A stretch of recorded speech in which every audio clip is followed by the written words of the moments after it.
Hello friends, NS education या चॅनलवर आपल्या सर्वांचे सहर्ष स्वागत। आज आपण या व्हिडिओमध्ये स्वमत कसे लिहायचे ते बघणार आहोत।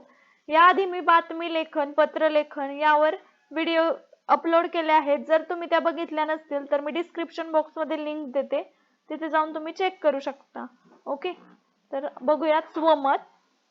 स्वमत मध्ये फर्स्ट आहे स्वमत कृती म्हणजे काय? स्वतःच्या कल्पना, भावना, विचार, अनुभव यांच्या सर्जनशील अभिव्यक्तीला संधी देणे म्हणजे स्वमत कृती होय। आता कृतीपत्रिकेमध्ये स्वमत कृती कशा प्रकारे विचारली जाऊ शकते? त्यामध्ये 1 नंबर आहे, ज्या कृतीचे उत्तर दिलेल्या उतार्यात आहे अशी, ज्या कृतीचे उत्तर दिलेल्या उतार्यात नाही पण पाठात आहे, ज्या कृतीचे उत्तर उतार्यात किंवा पाठात नाही तर पाठाच्या मध्यवर्ती विचारात आहे, अशा प्रकारच्या कृती तुम्हाला विचारल्या जाऊ शकतात। त्यानंतर स्वमत लिहिताना कोणती काळजी घ्यायची? त्यामध्ये 1 नंबर आहे, अवांतर वाचन आणि निरीक्षण यावर स्वमत व्यक्त करावे।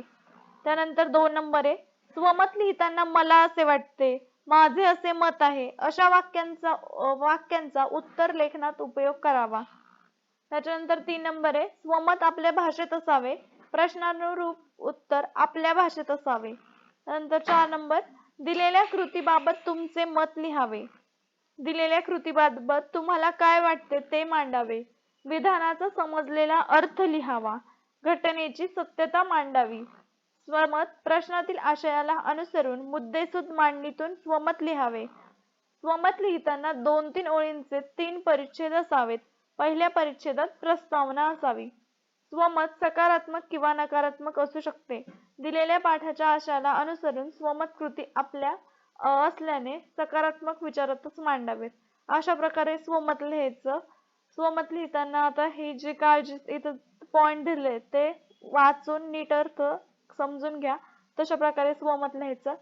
जर तुम्हाला ही व्हिडिओ आवडली असेल तर लाईक करा। असेच नवनवीन व्हिडिओज मिळवण्यासाठी सबस्क्राइब करा। Thanks for watching this video.